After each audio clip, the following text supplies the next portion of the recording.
Welcome back to the Health and Wealth Podcast. I'm Ana Ramos, and as always, I'm grateful to share this space with you. As we move through life, our careers, our ambitions, our daily responsibilities, it is so easy to forget the one practice that can change everything: gratitude. Not the gratitude we write on lists or rush through at the end of the day, but the gratitude we embody, the kind that softens our nervous systems, expands our perspective, and shifts the energy in which we meet the world. Today's guest is someone who understands this deeply, and she's proof that even the most technical fields are made richer by heart, intention, and presence.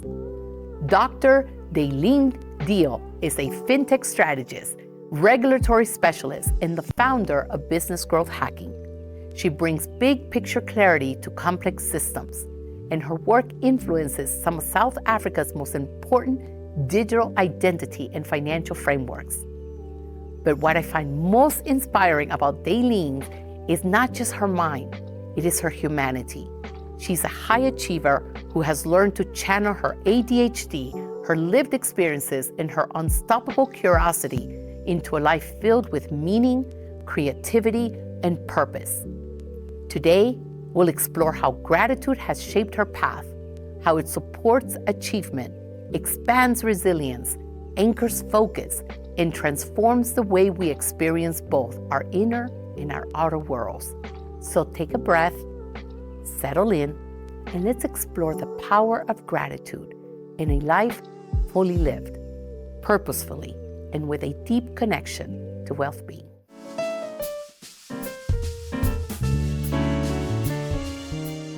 Well, Dalene, thank you so much for joining us. But before you even say a word, I want to say congratulations. And congratulations to us, because we are the first ones that actually get to use your Dr. Dalene Deale. So welcome and congratulations. Thank you very much. It feels, my prof said to me, the first time somebody calls you that, you're going to get goosebumps. And he wasn't wrong. I love that. I love that. Well, you know, and it's interesting because today's conversation is truly about gratitude. And, you know, it's such a widely used word today. And I want this conversation to be a deep dive into what gratitude really is. It's not just a word. It's not just something we journal. So we're going to get this started right off the bat. And before we let everybody hear about you and your own story and how you stepped into gratitude, I want you to kind of describe for those who are listening to us, what gratitude really is, right? So is it just what we write, just what we read, or what gratitude really is? And then what does it mean to you? Gratitude is different things to you on different days. Sometimes it is a feeling. Sometimes it is words. Sometimes it's electricity. And it depends. But I almost want to say that gratitude is a word we don't use often enough.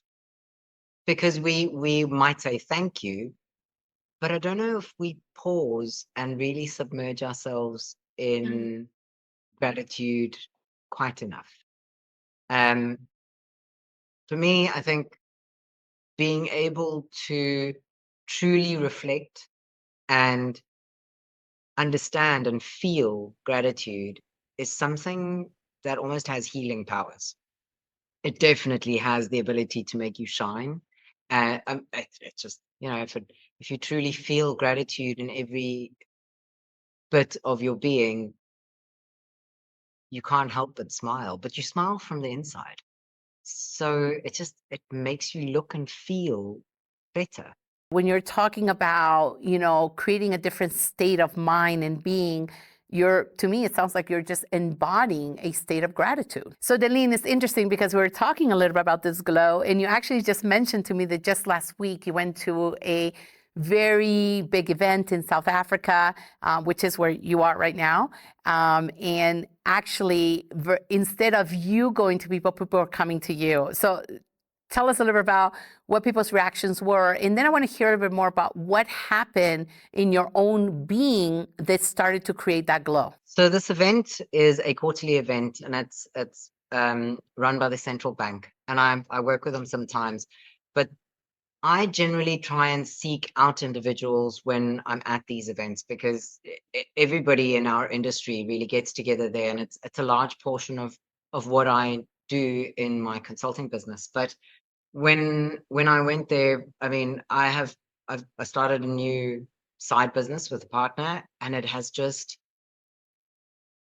been serendipitous to the point where I feel like I have constant gratitude just coursing through my veins, to the extent that it feels almost electrifying. Just when people come on your path and they add value, and you are humbled by the blessings, then it's almost like a constant state of gratitude. The thing that made me really realize the value of it, though, and the power of this glow, was at this event, I didn't go seeking people, but the amount of people that came to me and asked what was going on, because I look so happy and I just look healthy, and the compliments, it was almost like I had changed my makeup, which I didn't. I didn't change my makeup. I didn't change my hair. I just look like me, but I couldn't get the smile off my face. So, and the only thing I can attribute it to is just joy and pure gratitude for life and the things that's come on my path of late. Yeah. Well, why don't we talk a little bit about your journey, right? So this is a pivot point that you've gotten to your point, or there was a pivot point where you turned to gratitude. But tell us a little bit about your journey, because, in today's world, the and I'm not sure exactly how to say it, but if you have, because you've been very open about this, that you have ADHD, you're a superwoman, you're a super powerhouse in the financial sector, you're a mom, you're a wife, you are a karate, or is a karate master or something like that. I mean, you do have a full life and a full schedule. But take us a little bit through your journey, and then I want to hear a little bit about the pivot point where you understood that gratitude brought a different meaning to life and to the way you saw things.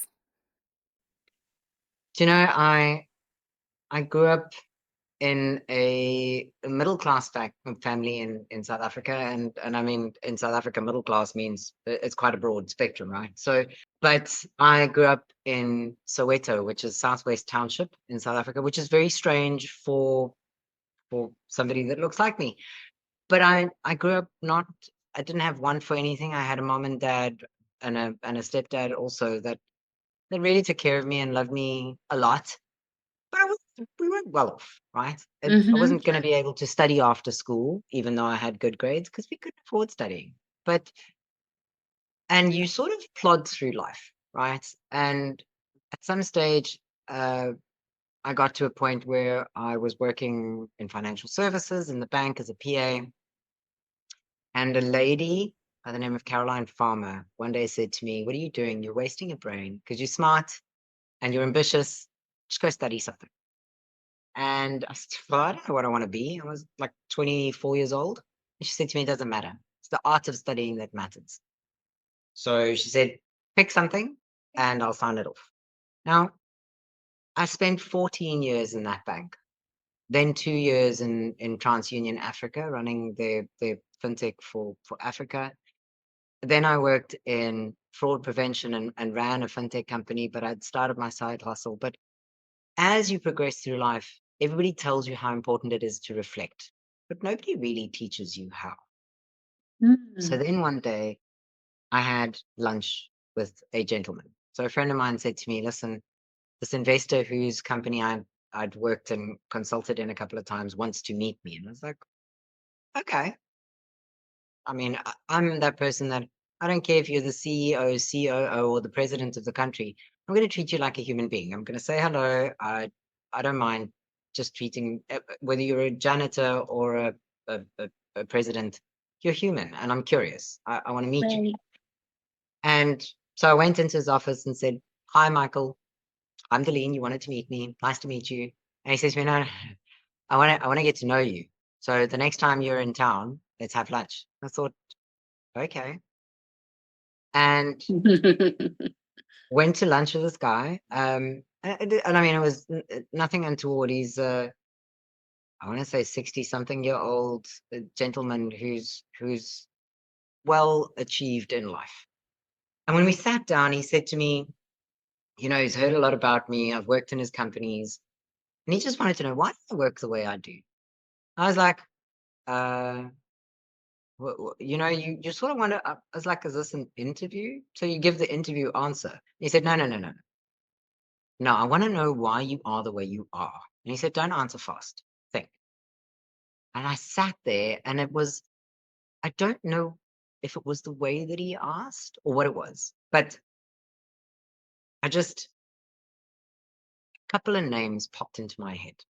Like literally, I could count them on my fingers, how these individuals throughout my life had played such pivotal roles in it's almost like somebody just takes you by the shoulders and twists you a little bit to the left and then a little bit to the right. And all of these people played such a big role in little decisions that I'd made that had gotten me to where I was. And I think that might have been the first time in my life that I was properly submerged in gratitude.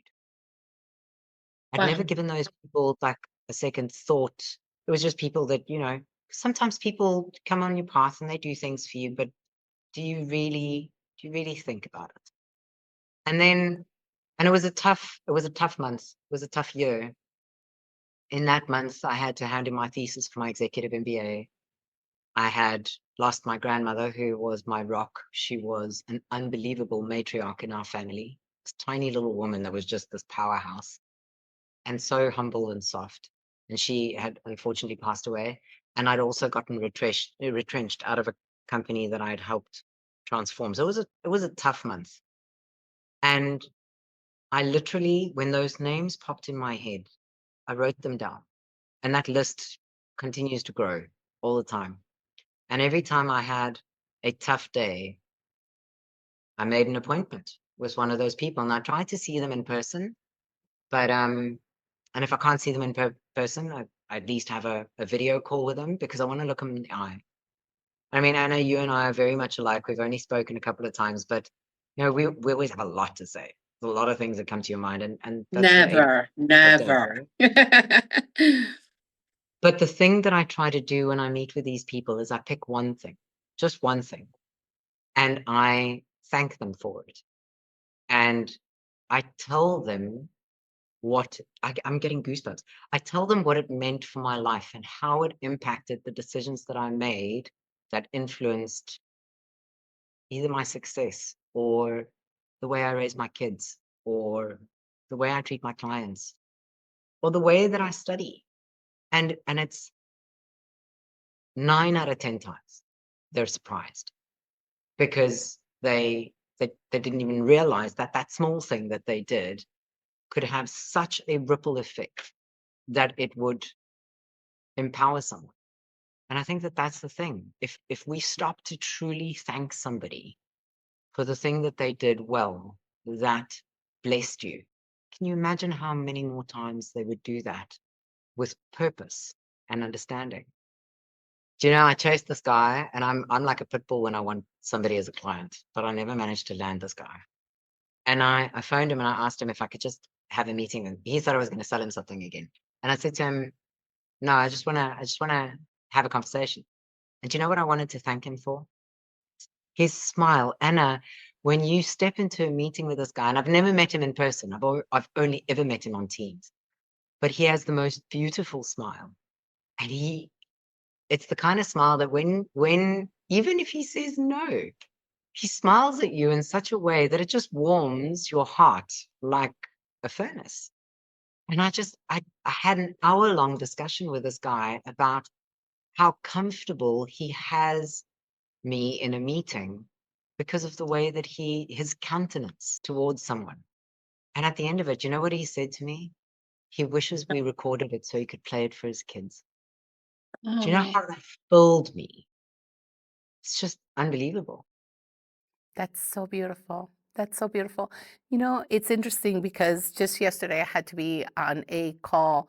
My mom lives in San Francisco, and I had to be on a call because as she ages, she's always very concerned. Sometimes she can't remember things. And the interesting part is that it's just that we live in a world of such high speed, right? And she's 87 years old, so at some point, the speed of things get to be a little bit too much, and so we can't process everything. So I'm in this meeting with her, and with the doctor, just hearing, and the doctor kept going back and checking in with me. Is this what you feel? Is this what you think? Have you noticed this changes with your mom? And basically my feedback was that is like, she's just has so much on her mind, so much on her brain of things that she has to do. But here's one thing that she said that I didn't realize she was paying attention to. So with dad being in the condition that he is, we have, workers around the house 12 hours a day, and, they're caring for him. And my mom was having a hard time because there was people coming in and going out, and then this person didn't take the job, and then the other person. And the interesting part is that there's younger generation people there, right? And she is from an older generation. So sometimes the communication, there's a break in the communication, and her expectations are, like you and I, our expectations are extremely high of people. And so when they don't meet those expectations, we get upset. So what I said to her, I said, Mom, I said, start letting them know the things that they're doing that's good, right? And so I gave her and I just started doing it, and I didn't even realize. And her comment to me, Dalene, was, I realized how the minute you said how grateful you were for them to do, doing something, and how good they did it at it, even though they didn't do it great, they did it good. Immediately, their whole body shifted, and they're like, okay, what else can I do next? What else can I do next? Yeah. It's very interesting what gratitude does, not just to us, right, in the transformation it plays within us, but also the transformation it plays in others when we express gratitude. It's important to give it without expectation, because that won't always be the case. It won't. Mm-hmm. It won't always create a positive effect. The authenticity in terms of what you say thankful for can have that effect, but the thing for me is, whenever I say thank you to these individuals,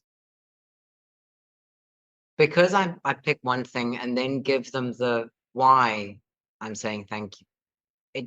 It often is it's not just a thank you. It's explaining the counter effect of what they did that makes them surprised. Uh, but I think that the reason why it makes me feel enriched is the expectation is zero from my side. I want to give it as a gift.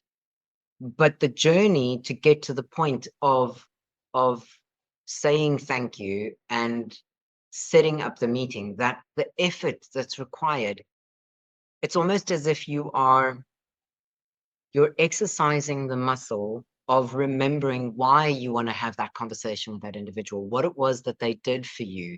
And it's almost like you are fueling your own gratitude during that process. Because, and it's funny how it doesn't take effort for me to put somebody on a list to say thank you to them, right? Because that list is long for me. And sometimes it's thank you and I'm sorry, because geez, the one guy that I said had to have a meeting with, I had to say thank you for the role that he played in my career, and sorry for being a difficult employee, because it was only when I managed somebody like me that I realized the tough job he had. And I used to tell him that he was a prick, but so I had to say sorry. And I am straightforward, so if my mouth doesn't say it, my face would have. But we've known each other for many years, so when I had the conversation with him and I said thank you and sorry for being so difficult, and I'm sorry I didn't understand or have an appreciation for what you had to go through. Do you know that when those things come up, those people come into your mind almost when you have that moment, you reflect, and a person like literally comes into my head. It almost looks like a cartoon. I could literally see their bubble come up. And then when their bubble comes up, it's almost like you have to do a bit of searching, like, why? Like, what did that person do that made me think of them in this situation? And invariably, that is the reflection part, right? So, and once I've done that reflection, then sometimes you realize whether it's just thank you or thank you and an apology. And when I had this meeting with Chris, the guy that I had to say thank you and sorry to, one of the things that he said to me was, you know, he always thought that I would be successful. He knew I would be successful. I mean, this guy, the thing that I had to say thank you to him for, I got a job without even having an interview on his referral, right? That's, I don't know what the heck he said to these people, but they offered me a job with a massive increase without me saying anything. So I don't know what he said. But when he said to me he knew I'd be successful, but he still thinks that I really need to learn to focus. And I said to him, I'm going to disagree with you, because I'd only gotten diagnosed with ADHD when I think I was 42 or maybe 41. No, must have been a bit younger than that, maybe 38, because Christopher was in grade 1. And I got diagnosed on the back of my son's diagnosis. I never knew why I was so scatterbrained. But everybody in corporate had treated me the same way they treated everybody else, similar to how our schooling system is. Everybody has to fit into a box. And it's from a place of not knowing. So the thing that I said to Chris was, it took me many years to appreciate that I'm the kind of person that cannot focus on one thing. I am not tapping into my superpower if I focus on one thing. My ADHD, if on the right medication, allows me to have multiple connections at the same time, and that stimulates me. And that's where I'm happy, and then I perform better. So even though it was a thank you and I'm sorry, it was also a thank you and I'm sorry and lesson in the process, because I could give him something in return to say, when you meet another person like me, don't put them in a box. Yeah. Allow them to be, because then you will get even more out of them. Yeah, no, and I think that's beautiful, Dalene, because I think that without you realizing it, you actually paid it forward, right? And you just created a better path, right? So I always said our lives are journeys, and we're going to learn lessons along our lives, right? So the lesson that he learned through you, hopefully he pays it forward and applies it to someone else. So, I mean, from what I'm hearing, it sounds like gratitude also shifted your own personal leadership and that of others. Even the way I teach my kids, it shifted the way I treat my marriage. It's shifted the way that I treat myself. That's just beautiful. One of the things that we often forget to do is have gratitude towards ourselves, because Anna, life isn't always easy. It comes with hurdles, and it's like I said to you before we started recording. In our dojo, we have a philosophy: if you're not winning, you're learning. And I've learned. I mean, this year has been an intense year. Tonight will be my your meeting, or my interview with you is going to be the last thing I do before I go on a 3.5 week break with my family, because this year has been intense. Besides passing all of my regulatory exams, which is the most difficult exams I've ever written in my life, and they have to be because of the responsibility you take on with them. I've done my PhD. I've restarted a sport that I haven't done in more than 34 years. And I did it because I wanted to do something with my son, who was losing some steam because of an injury he had and some humbling experiences he went through. My daughter did matric. My son finished his last year in primary school. It's been a phenomenally intense year. But the gratitude, and when I finished my PhD, when I got the acknowledgement, do you know that I didn't feel the sense of elation. I actually felt a void. like something was wrong. It wasn't the way that I that I thought it was going to be. I didn't punch the air and feel like I've arrived. And I had to go and sit in a coffee shop. I had to take myself out of my office because it's at home. And I had to go and sit and write down, why the heck am I feeling like this? And I decided to reflect on my year. And I always post videos on my LinkedIn, because everybody does see me as this strong, confident individual. People either think that I take over a room, I command it, or whatever. People have perceptions of me, but I'm human.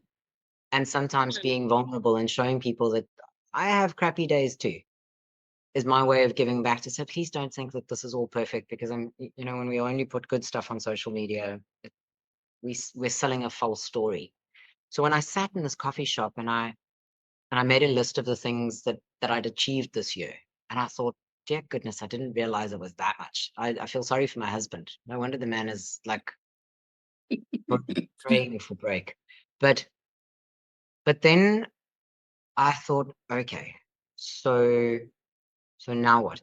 And I realized I needed to celebrate my children's successes. I needed to look at their achievements this year too. And I needed to look at the bits that I was just racing past. Because that's what we do, right? We run, and it's almost like life is picking up speed so fast that I'm worried that we're going to spontaneously combust. And I said to my husband, you know what? We need a break. So when this interview is finished, we are going on a road trip, the family, and we are going to spend 3.5 weeks I'm going to color in, I'm going to do scratch art, going to do yoga with one of my best friends, because we're going to their family location. It's a big group going away, and I want to soak in everything. I want to spend time writing on my books. I need to finish the one and start the other one. And I want to thank myself for the energy I've expended this year. And I want to thank my family, because they've held on like they were riding rodeo bulls. I was just going. But if we don't take time to thank ourselves, we're missing a beat. And Dalene, you're such a superwoman, and I think just being grateful for who you are, and the journey that this life has taken you in, and also the family that you have. I know that earlier we were talking a little bit about it. You kind of mentioned a little bit about that. You don't want to create this beautiful world of roses for your children. You want them to know the things that you've had to go through. And the only thought that came to me is that that was your journey. That may not be their journey. It may be a different journey, but they chose you as a mom for a reason. And I think that, you going through this period in your life of things that happen and the things that you found to be able to do, through gratitude and the impact that you had on people, it's only going to continue to take you further and further up. I honestly think that gratitude is a magnet for good.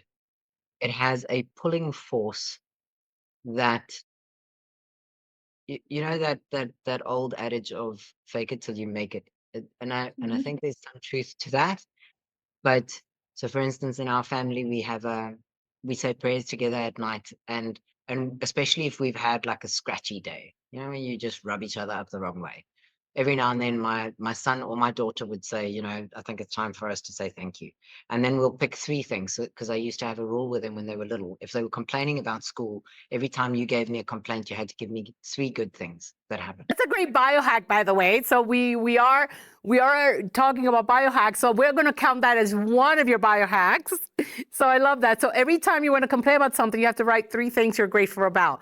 And sometimes the gratitude, the 3 things get repeated different nights, but that's okay, because I think it's the exercise.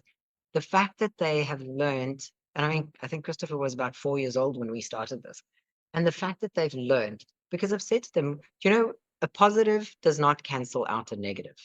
You need 3 positives to get back to neutral, especially if you've hurt somebody. Don't think that just sorry is going to take you back to neutral.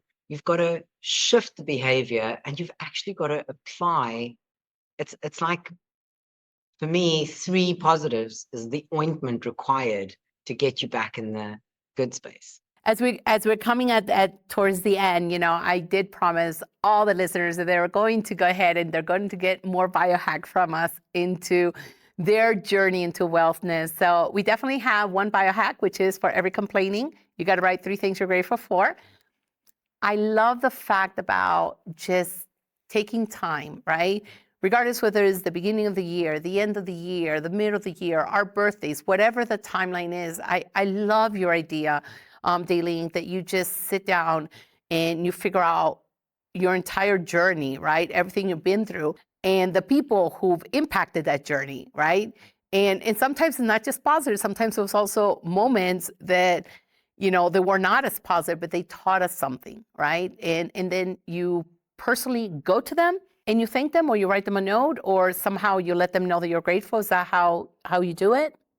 Yeah. So if, whether you do it on your cell phone, whether you do it in a book, whatever it is that you do, when somebody pops into your head and you have a moment where you think of something, an event, or just even if you walk past somebody and they've smiled at you or you've met them, um, take the time to say thank you if somebody has done something good for you. If it is somebody from your own life, somebody that you grew up with or somebody that you've worked with, then when a name pops into your head, write it down and take the time to think about what it was that made that person pop into your head that was positive, and what you could do to say thank you. How can you reach them? The amount of people that I've reached out to that I haven't spoken to in years, first of all, they're shocked to high heavens when they hear from me. But then having that conversation and taking the time to actually think through what you want to thank them for, it's part of that. It's exercising that muscle, and I promise you, it'll make you feel better. I love that. I love that. What a beautiful way. It sounds like just such a beautiful, simple ritual that we can do.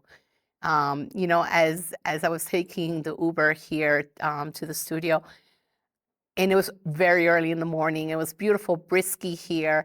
And Milou just wanted to pop her head out because she always wants to pop her head out and feel the air. And all I could do was look at everything that we pass. And it was such a state of gratitude for just getting to this point, just getting to this point in life that you can actually begin to start sharing with others the things that you've learned along your journey. So, me, after cleaning my tears a little bit, Dalene, I want to say thank you. You've lived a beautiful journey. Your journey feels like it has just begun as you continue to incorporate gratitude into your everyday living. And I'm sure we'll talk again in the future because you do have a new company, which, can I say the name? Yeah, you can. Big Girls Panties. Anna, we are surrounded by people who have the most amazing stories, and we often share tables with people for years, not meeting them, and that says a lot. And I honestly, I've spent time with some of the people that I have known in the industry for a long time, and people that I'm surrounded by, people in my dojo, and I've been listening to stories with a different ear, if that makes any sense. And I can't explain to you how amazing it is to hear the stories when people have to put their big girl panties on, because we all have to put big girl panties on at some stage. And the lady that came up with the idea, it's a beautiful soul, amazing artist, and I wanted to help her because she got sick. Um, and you are the product. Like, I am the product in my company. I sell my brain, my experience, my network. And with Nikki, she sells her art and her skill and her talent. But then she got sick. And when you are the product, you can't get sick, and you can't go on holiday. So I reached out to Nikki and I said to her, listen, can I help you create annuity income? And we went on this journey. And then one day she told me about how hard it was when she had to drive herself to chemo, knowing that they're going to inject her with poison. whatever it is, sometimes you have to put your big girl panties on. I feel like the world needs big girl panties at the moment. So we created them. I love that. I love that. Well, in the spirit of gratitude, thank you for sharing not just your personal story, but also a story about big girl panties, because I think it's an opportunity, Dalene, to continue to expand the knowledge on gratitude. And regardless of what comes in our lives, right? Good times, bad times, they're all meant for us to be grateful for, because they either allowed us to propel forward or it allowed us to pivot. Thank you so much, Dalene. And again, congratulations on such a beautiful journey. And thank you, as always, for joining us on this path towards deeper well-being. As we close today, I'm struck by how clearly Dalene reminds us that gratitude is not something we perform. It's something we return to. It's a way of seeing, a way of grounding a busy mind, expanding our capacity, and reconnecting with purpose. Gratitude doesn't slow our achievements, it strengthens them. It brings coherence to complexity and softness to pressure. And it teaches us that even the most technical fields, fintech, regulation, strategy, are at its core deeply human. I hope today's conversation inspires you to find one moment of gratitude in your day, not as a task, but as a breath, an opening, a way of coming home to yourself. And if you like support on that journey, we've created short, guided gratitude practices on the Amira Lifestyle Instagram and Facebook pages. Gentle moments the body can follow and the heart can feel. Until next time, take a breath, honor your flow, and remember, well-being begins when you come back to you.